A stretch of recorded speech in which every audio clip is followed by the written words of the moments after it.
예! 수험생 여러분 반갑습니다. 한국사 능력 검정시험 고급 제30강이 되겠습니다.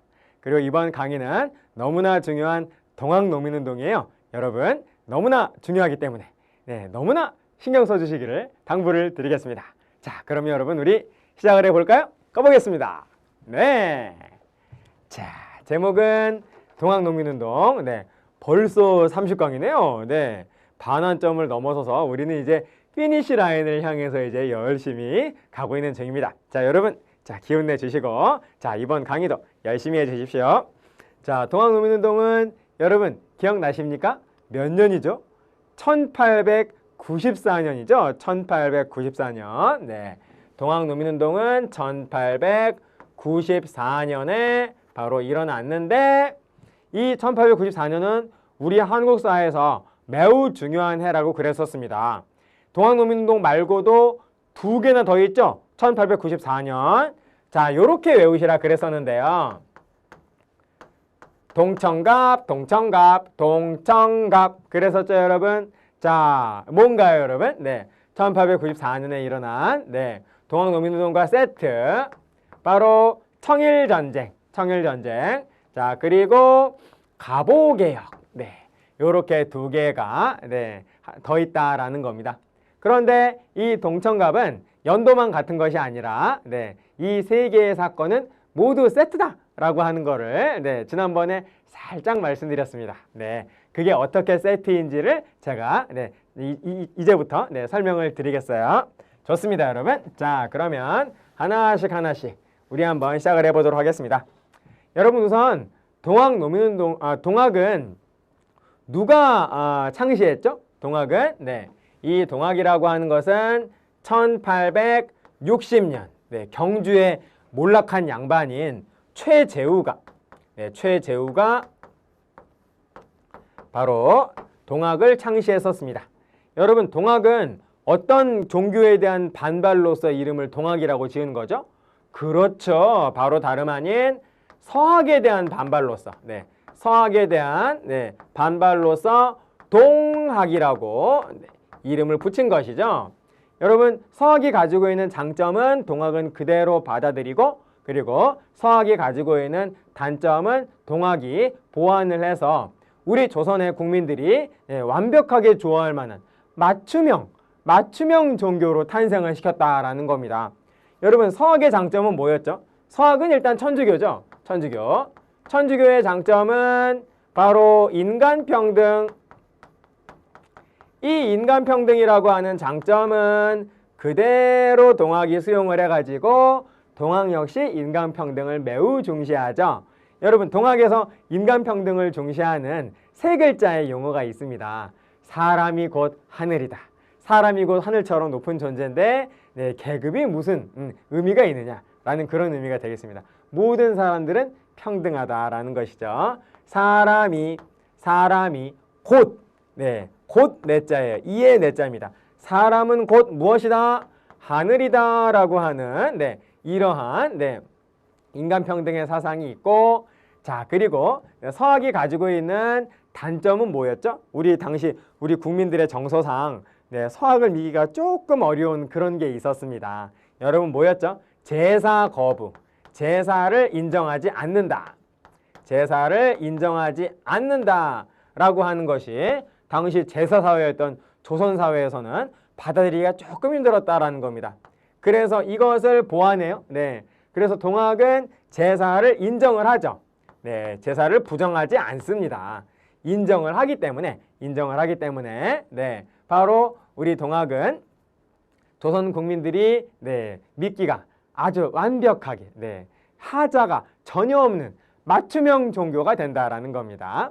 자, 그리고 또 한 가지가 있는데요. 서학은, 이 천주교는 어떻게 볼 수 있냐면 현실 문제에 대해서는 매우 소극적인 그러한 성향을 가집니다. 그래서 현재 내가 어떤 존재로부터 굉장히 큰 탄압을 받고 나의 삶이 굉장히 고통스럽고 힘들다 할지라도 그거는 기도로 이겨내는 거예요. 기도로 계속 버티다가 내가 죽은 다음에 나의 영혼이 천국으로 가면 그것으로 미션 클리어입니다. 네, 그것으로 성공이 된다라는 거예요. 그래서 이 천주교는 현실 문제에 대해서는 현실의 어떤 부조리, 현실의 모순에 대해서는 그것을 해결하려는 노력은 매우 소극적인 그러한 태도가 된다라는 겁니다. 그런데 여러분, 동학은 그렇지 않아요. 현실 문제에 대해서 굉장히 적극적인, 현세 구복적인 성향을 보인다라는 겁니다. 내가 죽어서 내가 천국에 가는 것도 매우 중요하지만 내가 현재 살고 있는 현재의 세상에서 복을 얻어야 한다라고 하는 입장이 바로 동학이다라는 겁니다. 그래서 나의 행복을 가로막는, 나의 행복을 방해하는 어떤 존재가 있을 때 동학은 아주 강력하게, 아주 적극적으로 나서서 그 나의 행복을 가로막고 탄압하는 어떤 존재를 몰아내려는 그런 공격적인 성향을 가지게 된다는 것이죠. 바로 그러한 성향 때문에 동학농민운동이 일어났다라고 말을 할 수가 있다라는 겁니다. 아무튼 당시 이 최재호는 서학이나 동학이나 조선사회에서 다 탄압받았죠. 뭐 다른 것 안 따져도 상관없습니다.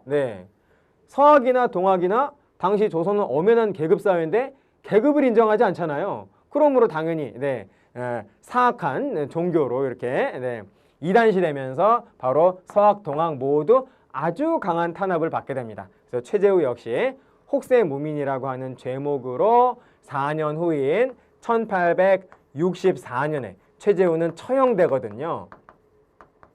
그래서 최재우는 처형되기 직전에 자기의 죽음을 예감하고요. 바로 최재우는 자기의 제자 최시영에게 교주의 자리를 물려주고 승계하고 그 이후에 잡혀가지고 처형당합니다. 그래서 최재우가 제1대 교주가 되고 최시영이 제2대 교주가 된다라는 것이죠. 이해되시죠, 여러분? 그래서 최재우가 죽은 다음에 최시영이 제2대 교주일 때 동학의 교세는 굉장히 크게 확산이 됩니다. 최시영의 노력으로 인해서 매우 크게 교세가 확장이 된다라는 겁니다. 최재우는 1대 교주이면서 동시에 이 동학이라고 하는 종교를 만든 원조니까요. 태조 왕건, 태조 이성계 뭐 이런 식으로 종교를 만든 원조라고 해서 최재우를 또 교조라고도 표현을 해줍니다. 교조는 오직 한 명이죠. 그리고 그 이후에 2대 교주, 3대 교주 이런 식으로 가게 된다라는 것입니다. 자, 그래서 여러분 바로 이와 같은 과정에서 최재우 죽은 다음에 동학의 교세 확장과 그리고 바로 이들의 최재우가 억울하게 죽었잖아요. 그래서 억울하게 죽은 교조인 최재우의 명예를 회복하기 위한 그런 어떤 노력을 바로 동학 교도들은 전개해 나가게 된다라는 겁니다.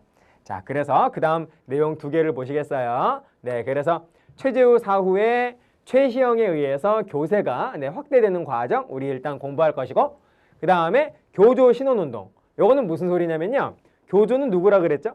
최재우라 그랬죠. 최재우는 굉장히 명예롭지 못하게 억울하게 죽었잖아요. 그래서 교조인 최재우의 원통함을 푸는 운동, 최재우의 불명예를 회복시켜달라라고 조선 조정에 계속 끊임없이 요청을 하는 그러한 운동을 동학 교도들은 전개해 나가게 되는데, 그거를 뭐라고 하냐면 교조 신원 운동이라고 한다라는 겁니다. 여러분 이해되시죠? 자, 그럼 먼저 교세 확대부터 한번 보시겠어요? 자, 이렇습니다.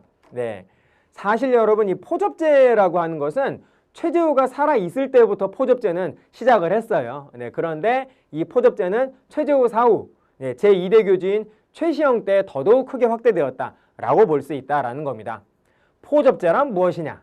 한마디로 동학 교도들이 가지고 있는, 전국적으로 가지고 있는 네트워크망, 비상연락망이라고 생각을 하시면 되겠습니다. 그래서 전국을 포와 접 이런 식으로 세분화해가지고 각각의 포와 접으로 자신들의 어떤 그 정보라든지 그런 어떤 그 지령을 아주 신속하게 전달을 하는 이런 동학 교도들이 존재하는 곳마다 있는 동학 교도들의 네트워크 체계, 비상연락망 체계를, 그 시스템을 바로 뭐라고 하냐면 포접제라고 한다라는 거예요. 그래서 이것을 통해서 동학 조직이 더욱더 확대가 되고요. 나중에 동학노민운동이 일어날 때에는 동학 교도들이 그렇게 한꺼번에 와 하고 들고 일어날 수 있었던 이유는 바로 이 포접제 때문이다 라고 볼 수가 있다라는 겁니다. 자, 그 다음에 최시영이, 이대교주인 최시영이 동경대전과 용담유사, 이렇게 두 개는 모두 최재우의 교조인 최재우의 저작입니다. 최재우가 살아있을 때 저술해 놓은 이 두 권의 책을 간행을 해가지고 이거를 퍼뜨리면서 더더욱 교세를 확대해 나갔다라는 거예요. 동경대전은 동학의 기본 경전이고요. 그리고 용담유사는 노래집입니다. 그래서 동경대전과 용담유사는 기독교로 비유를 하자면 성경이고 이것은 찬송가다. 뭐 이렇게 비유하자면 그렇다라는 거예요. 네, 그래서 이러한 최재우의 저작인 동경대전과 용담유사를 계속 간행해 나가면서 교세를 확대를 했다. 이렇게 보시면 되겠습니다. 자, 다음 교조신혼운동은 말씀드린 대로 교조는 최재우라고 그랬죠. 최재우는 억울하게 죽을 사람이 아닌데 억울하게 누명을 쓰고 혹세 무민이라고 하는 세상을 어지럽히고 그리고 백성들한테 거짓말을 한다라고 하는 혹세 무민이라고 하는 죄명으로 처형당했잖아요. 그래서 바로 이 억울하게 죽은 교조 최재우의 원통함을 풀어달라, 명예를 회복해달라라고 하는 그런 어떤 요구를 바로 동학 교도들이 조선 조정에 끊임없이 했는데 그것을 바로 교조 신혼운동이라고 한다라는 겁니다. 자, 그래서 제일 먼저 삼례 집회, 전라도 삼례에서 동학 교도들이 모여가지고 삼례 집회를 가졌어요. 그런데 삼례, 조선의 그 전라도의 삼례에서 아무리 집회를 가져본들 의미가 없다, 효과가 없다라는 걸 이들은 깨닫게 되어가지고 이제 고종이 주상전하가 있는 서울로 가서 바로 경복궁 앞에 광화문 있잖아요. 광화문 앞에 이들이 넙죽 엎드린 겁니다. 합동으로 엎드렸다 이런 뜻이에요. 광화문 앞에서 합동으로 엎드릴 복자입니다. 합동으로 엎드려서 다 같이 바로 교조의 신혼을 주장을 했다라는 거죠. 하지만 아무 성과 없이 이들은 결국 강제해산 당하면서 다시 전라도 지역으로 이 남쪽 지역으로 내려오게 된다라는 겁니다.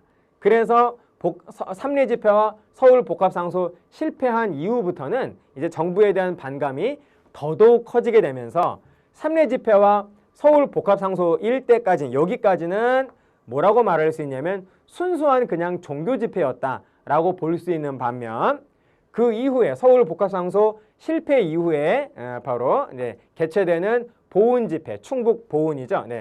보은 집회에서부터는 충청도 보은 여기에서부터는 종교 집회의 성향은 뭐 당연히 같죠. 근데 여기에서는 새로운 어떤 그 성격이 아주 강하게 가미되게 되는데요. 그게 뭐냐면 정치적 성격입니다. 즉 조선 조정을 조선 정부를 아주 강하게 비판하는 정치적 성향의 그런 공격성을 띠게 되는 것이 바로 보은 집회부터다라고 말할 수가 있다라는 거예요. 자, 그래서 동학 교도들은 바로 이와 같은 운동을 통해서 교세를 넓히면서 또 정부를 막 규탄을 하고 있었다라는 겁니다. 이러한 과정에서 이러한 어떤 분위기 속에서 동학노민운동은 일어났다라는 거예요. 그렇게 정리를 해주시면 되겠습니다.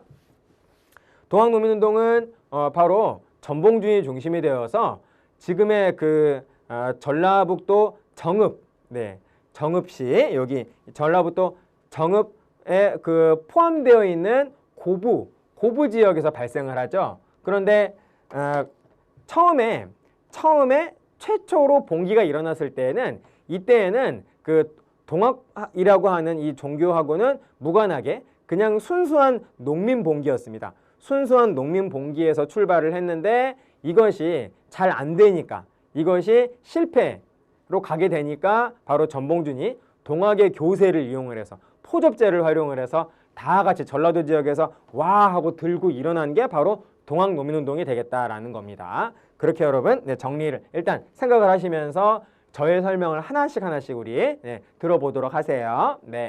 자, 그래서 동학노민운동은 전개 과정이 시험에 참 잘 나옵니다.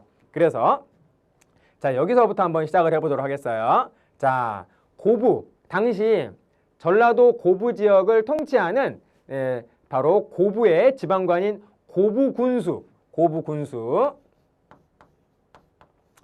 고부군수인 이 사람이 당시 전국에서 제일 가는 탐관오리였다라는 겁니다. 이름은 무엇이냐? 고부군수 조병갑. 이 조병갑이 너무나 이 고부의 군민들을 아주 강하게 탄압하면서 엄청난 수탈을 했다라는 겁니다. 그래서 조병갑의 학대란 말 아시죠, 여러분? 학대에 가까운, 학대와 같은 그러한 정치를 해서 바로 이것이 원인이 되어서 바로 고부 지역의 백성들이 견디지 못하고 다 같이 와 하고 들고 일어나는데, 그거를 뭐라고 하냐면 고부밀란, 고부농민반란이라고도 표현을 하고요. 고부밀란이라고도 하고 또는 고부농민봉기라고 표현하기도 합니다. 근데 이때 고부농민봉기가 일어났을 때에는 동학하고는 직접적인 연관성은 없다라고 볼 수 있겠어요. 순수한 농민반란이었다라고 말할 수가 있다라는 겁니다. 그래서 이때 고부농민봉기로 바로 고부의 군민들이 고부관하로 쳐들어가자 조병갑은 도망가 버리고 말아요. 그리고 신임 고부군수 박원명이 와가지고 바로 성난 이 고부 지역의 농민들을 위로하면서 내가 앞으로 문제를 해결해 주겠다라고 하는 약속을 하게 되자 고부의 농민들은 그것을 믿고 이제 해산을 하면서 어느 정도 진정 국면을 맞게 된다라는 겁니다. 그런데 이때 여러분, 농민봉기가 일어났다 하면은 당시 조선은 농민봉기가 너무 자주 일어나가지고 3일에 한 건이라 그랬죠. 3일에 한 건. 그래서 조선 팔도 가운데에서 어느 지역에서건 3일에 한 번꼴로 농민봉기가 일어나는 상황이어가지고 그때마다 농민봉기가 일어나면 바로 그 농민봉기를 해결하기 위해서 바로 파견되는 농민봉기 전담관리 있다 그랬었죠. 여러분, 그 농민봉기 전담관리 이름이 뭐였더라요? 관리의 그 직함이, 관직 이름이 바로 안핵사라는 겁니다. 안핵사. 안은 안마할 때 아니라 그랬었죠. 위로한다. 어루만질 안자입니다. 자, 그리고 핵은 캐묻는다. 탄핵할 때 핵자인데요. 진상조사라고 하는 의미를 가집니다. 그래서 농민봉기가 일어나면 일단 가서 농민들을 위로해요. 안정시킨 다음에, 위로한 다음에, 그 다음에 진상조사를 해서 바로 문제를 해결하는 농민봉기 전담관리를 바로 안핵사라고 하는데, 이때 누가 안핵사로 갔느냐? 이용태가 고부지역의 안핵사로 파견이 되어서 갔다라는 겁니다. 그런데 이 이용태가 농민 편을 드는 게 아니라요, 농민을 위로하는 게 아니라 오자마자 농민들을 탄압한다라는 거죠. 그리고 무조건 조병갑이 잘했다 그러는 거예요. 그래서 이 고부의 농민들을 많이 처벌을 합니다. 그래서 안핵사 이용태가 정말 뜻밖의 엄청난 탄압을 하게 되자 바로 이 고부 지역의 핵심 중심 인물인 전봉준이 바로 이래서는 안 되겠다. 우리가 늘 어느 한 곳에서만 그냥 일어나기 때문에 그냥 이것이 그냥 어떤 단결된 힘으로 나서지 않기 때문에 우리가 늘 당하는 것 아니겠느냐라고 해서 전라도 지역을 통째로 다 같이 들고 일어나야겠다라고 그렇게 생각을 했다라는 겁니다. 그래서 동학이 가지고 있는 네트워크 비상연락망 체계 뭐라 그랬었죠? 포접제를 활용을 해가지고 바로 전봉준이 다 같이 전라도 지역의 모든 동학 교도들을 중심으로 해서 다 같이 와 하고 들고 일어난 게 바로 동학 농민운동이다라는 겁니다. 그래서 여기서부터가 본격적인 동학 농민운동이라고 말씀을 드릴 수 있겠어요. 그래서 자, 동학 농민운동이 바로 여기서부터가 이제 시작이다라고 볼 수가 있겠고요. 자, 요게 1차 봉기입니다. 1차 봉기. 동학 농민운동은 1차 봉기 그리고 이후에 2차 봉기가 있거든요. 그래서 요게 1차 봉기가 되겠습니다. 그리고 장소는 이들이 바로 전라도 무장에서 봉기해가지고 지명입니다. 무장에서 봉기해서 이들이 와 하고 들고 일어나서 백산에서 정식으로 군대로 조직이 되거든요. 그래서 무장봉기라고도 하고 백산봉기라고도 하는데, 봉기의 그 최초의 스타트한 장소가 무장이어서 무장봉기라고 하고, 이들은 다 와 해서 백산으로 간 다음에 백산에서 군대를 조직하거든요. 그래서 정식으로 군대로 이렇게 정비를 하게 되는 것은 백산봉기거든요. 그래서 백산봉기라고도 표현을 합니다. 네, 어느 쪽으로 여러분들이 네, 정리를 하셔도 무방하겠어요. 아무튼 순서는 무장 그리고 백산이 된다라는 겁니다. 이것이 바로 1차 봉기가 된다라는 것이죠. 자, 이렇게 이렇게 거센 이런 어떤 대규모의 이런 어떤 봉기가 일어나게 되니까 당연히 여러분 전라도 지역의 네, 최고의 네, 지방관 누굽니까 여러분?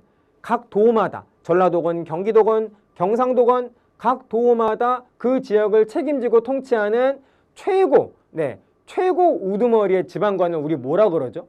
관찰사라고 하잖아요. 관찰사. 그렇죠? 전라도 관찰사가 바로 이들을 막기 위해서 바로 군대를 파견을 하겠죠. 당시 전라도는 지금은 전라북도와 전라남도, 네, 전라도 지역의 가장 큰 도시는 광주광역시죠. 그런데 당시에는 광주광역시보다 더 큰 도시가 있었습니다.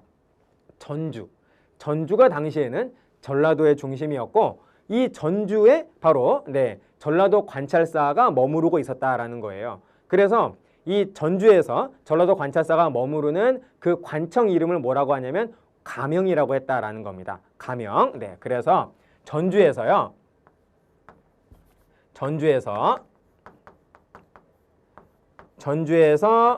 바로 전라도 관찰사, 네, 바로 전라도 가명에서 바로 관군을 이쪽으로 파견을 하게 된다라는 겁니다. 그래서 관군이 이들을 진압하기 위해서 관군이 오는데 한마디로 뭐라고 말을 쓰냐면 전라도의 가명군이라고 할 수 있겠죠. 전라도 가명에서 전라도 관찰사를 또 뭐라고도 표현을 하냐면 감사라고도 표현을 합니다. 네, 전라도 감사가 있는 그 관청 이름이 가명인 거죠. 그래서 그 가명 소속의 군대가 바로 이들을 막기 위해서 진압하기 위해서 파견이 되었다라는 거예요. 자, 그러자 당연히 이 동학농민군 역시 싸웠겠죠. 네, 바로 어디에 싸우느냐? 황토현 전투에서 싸웠다라는 겁니다. 전라도 가명군과 동학농민군이 바로 어디에서 격전을 벌였다? 황토현에서 격전을 벌였는데 이때 바로 동학농민군이 승리를 거두었다라는 겁니다. 승리를 거두었다. 그래서 전라도 가명군 졌다 이 말이죠. 아, 그러죠. 굉장히 조선 정부는 다급해지겠죠. 이들이 굉장히 큰 규모의 군대인데 전라도 지역의 관군이 당했대요. 졌대요. 그렇다면 어떻게 하겠습니까, 여러분? 중앙에서 여기 네, 요 정도 해가지고 자, 요렇게 여기는 한양입니다. 네, 한양에 바로 조선 조정이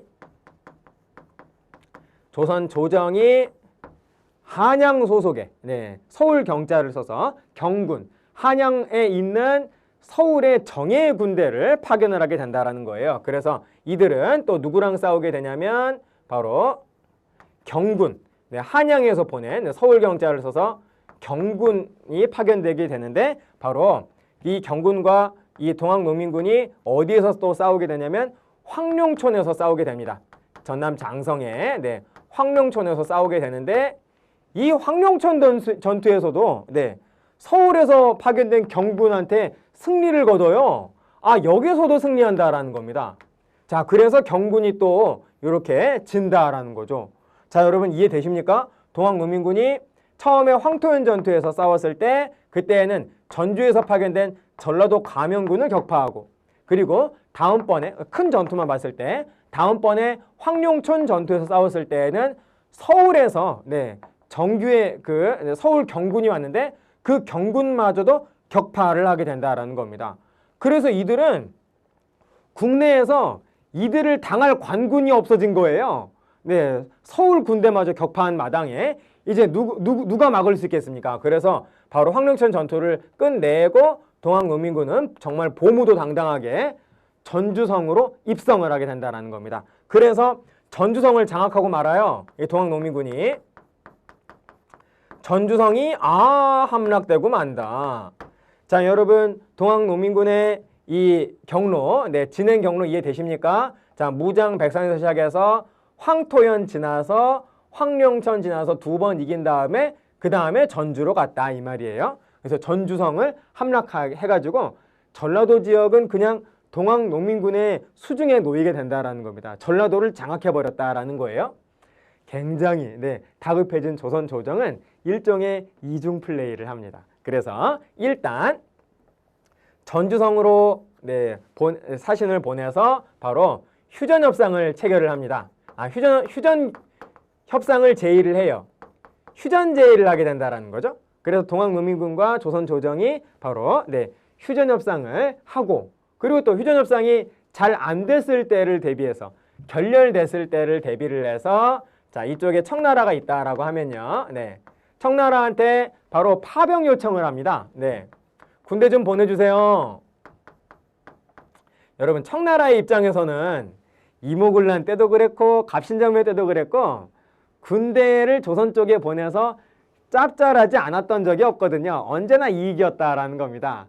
그래 청나라 군대는 하면서 바로 군대 보내줘요. 그래서 청나라 군대는 또 이렇게 조선의 주도권을 잡기 위해서 왔다라고도 볼 수 있다라는 겁니다. 자, 그래서 청나라 군대는 파병이 되어 온다.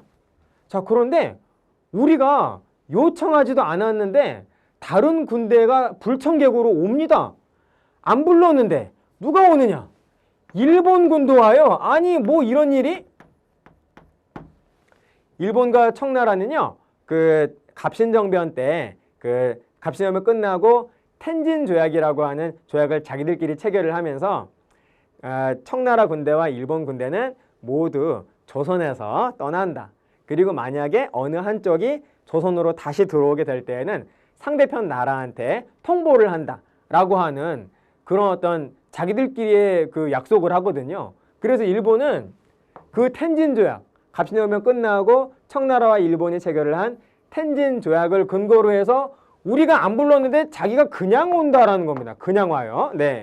청구는 어디냐면 바로 이런 어떤 그 동학농민운동을 진압하는 곳, 할 수 있는 가까운 곳인 어디로 정박을 하게 되냐면요. 청구는 아산만으로 옵니다. 아산만으로. 아산만으로 오는데 일본군은 참 특이해요. 서울 바로 옆에 인천으로 온다라는 거죠. 도대체 이유가 뭘까? 동학농민운동이 일어나는 곳은 바로 여기인데 거기서 한참 먼 인천에 정박을 하고 만다라는 겁니다.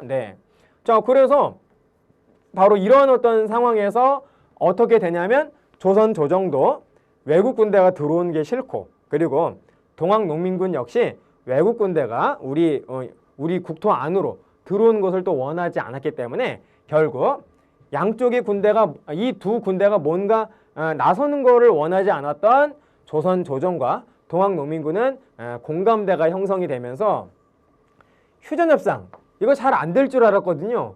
그런데 이게 전격 타결이 되고 만다라는 겁니다.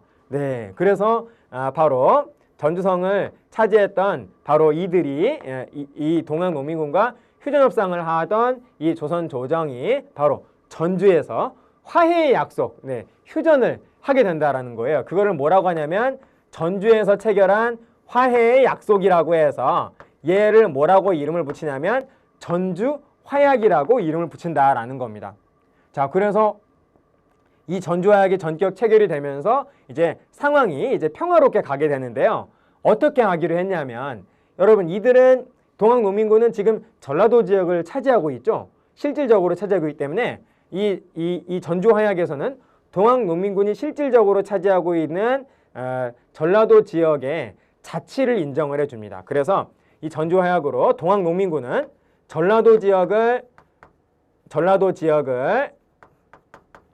자기들이 자치하게 된다라는 거예요. 스스로 통치하게 된다라는 거죠. 동학농민군이.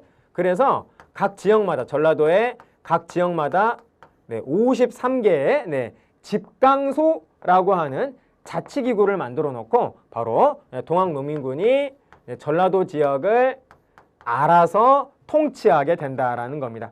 이해되시죠, 여러분? 집강소는 오늘날의 동사무소, 행정, 동사무소와 같은 행정복지센터와 같은 행정기능과 그리고 치안까지 함께 담당을 하는, 그래서 이 동학의 집강소는 행정과 치안을 함께 담당하는, 그러니까 한마디로 동사무소 더하기 파출소 개념이었다라고 볼 수 있겠어요. 그래서 조선이라고 하는 영토 안에 잠시나마 농민들이 자기들만의 국가를 만든 겁니다. 네, 국가와 같은 그런 어떤 기능을 한 거예요. 네, 상황이 이렇게 된다라는 거죠. 자, 그리고 또 동학 농민군은 당시 조선 조정이 정치가 너무나 폐단이 있다라고 하면서 바로 이 전조약을 계기로 해서 조선 조정에 개혁안을 제출을 합니다. 그래서 우리의 개혁안대로 바로 개혁을 해준다면 우리는 화약에 동의하겠다라고 해서 그런 어떤 전조 화약의 결과 조선 조정은 동학 농민군으로부터 개혁안을 받게 되는데요. 그 개혁안을 뭐라고 하냐면 폐단이 있는 정치를 개혁하는 문서다라고 해서 폐정개혁안이라고 합니다. 그래서 폐정개혁안 12개 조를 이제 받게 된다라는 거죠. 그래서 이거를 받은 조선 조정은 약속대로 이 폐정개혁, 폐단이 있는 정치를 개혁하기 위해서 이 폐정개혁안대로 개혁을 추진하기 위해서 조선 조정은 교정청이라고 하는 기구를 스스로 설치해서 폐정개혁안대로 개혁을 하려는 그런 어떤 노력을 시작을 합니다. 자, 그리고 폐정개혁안은 바로 이 동학 농민군들이 만들었기 때문에 자신들이 지금 자치하고 있는 바로 이 지역에서는 폐정개혁안을 정말로 실천을 해버리게 되는 거죠. 네. 자, 그래서 여기에서는 자신들이 직접 폐정개혁안을 실천을 하더라. 전라도에서는 폐정개혁안 실천하고 동학 농민군이, 그리고 전국적으로는 조선 조정에 폐정개혁안을 제출을 해서 조선 조정이 그거를 받아서 폐정개혁안대로 하는 교정청을 설치했다라는 거죠. 여러분 이해되시죠? 자, 그래서 이제 이 교정청은 일본군과 청나라 군대 모두에게 상황이 이렇게 좋게 정료가 되었으니 이제 돌아가 달라라고 하는 그런 요청을 하게 된다라는 겁니다. 그런데 청나라 군대와 일본 군대는 올 때부터 사실 동학 농민군 진압, 이것이 최종 목적이 아니었다라는 거예요. 자신들의 입지를 강화하고 내정 간섭을 보다 더 강화하기 위해서 동학 농민군을 진압해야 한다라고 하는 어떤 과정으로 생각한 것이지, 이들의 진짜 목적은 군대가 와서 바로 이 기회에 조선을 완전히 장악할 목적이었다라는 겁니다. 그래서 교정청에 돌아가달라, 퇴각해달라라고 하는 그런 요청을 양쪽 군대가 모두 받았음에도 불구하고 두 군대는 모두 움직이지 않았다, 돌아가지 않았다라는 겁니다. 그러한 상황에서 먼저 발빠르게 움직인 군대는 일본군이었어요. 그래서 이 일본군이 인천에서 서울로 아주 신속하게 들어옵니다. 아주 신속하게. 아주 빠른 속도로 서울로 들어와서 경복궁을 무력으로 장악해요. 경복궁을 그냥 포위해버립니다. 경복궁을 완전히 장악한 후에 이들이 조선 조정이 스스로 자발적으로 만든 교정청을 없애요. 교정청을 없애고, 그리고 자신들이 군국기무처라고 하는 개혁기구를 따로 만듭니다. 그러니까 같은 개혁기구인데 조선 조정이 먼저 만들어 놓은 건 없애고 군국기무처라고 하는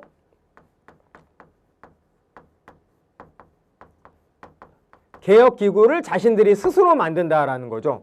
여러분 이해되십니까? 자, 그리고 이 군국기무처를 중심으로 해서 일본이 조선을 보다 더 쉽게 식민지로 만들기 위해서 조선을 근대화하는, 조선을 일본식으로 바꾸는 대개혁을 단행합니다. 군국기무처를 중심으로 해서 그 대개혁이 뭐냐면 바로 다름 아닌 갑오개혁이다라는 거예요. 여러분 이해되시죠? 그래서 일본군이 인천에 있었는데 이 일본군이 한양으로 들어오더니 경복궁을 장악한 다음에 교정청 없애고 군국기무처를 신설을 하더니 그 군국기무처를 중심으로 해서 갑오개혁을 진행하게끔 한다라는 거예요. 갑오개혁의 목적은 일제가 강요를 한 거죠. 일제가 강요를 해서 바로 조선을 일본과 비슷하게 근대화시키는 그러한 개혁이었다라는 겁니다. 그리고 또 한편으로는 아산만에 정박해 있는 청나라 군대를 기습 공격해요. 그래서 바로 청나라가 거기에 당연히 맞서 싸우기 때문에 바로 이것으로 인해서 어떤 전쟁이 일어나게 되는 거죠? 청일전쟁이 일어나게 된다라는 겁니다. 청일전쟁이 이와 같은 과정을 통해서 발생을 하게 된다라는 거예요.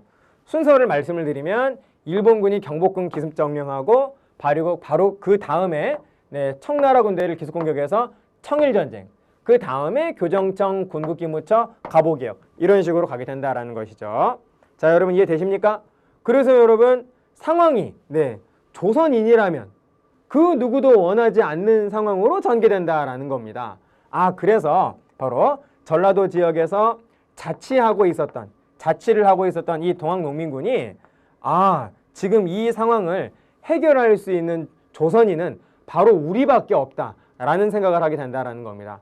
그리고 한양이 지금 일본인의 수중에 있는데 한양을 구해야 한다라고 하면서 한양을 구하자라고 하면서 다시 두 번째 봉기를 하게 된다라는 거죠. 자, 그래서 바로 요게 제2차 봉기. 2차 봉기가 그 이후에 일어나게 된다라는 겁니다. 그래서 이들은 1차 봉기 때에는 전라도 지역의 동학 교도들만 참여를 했거든요.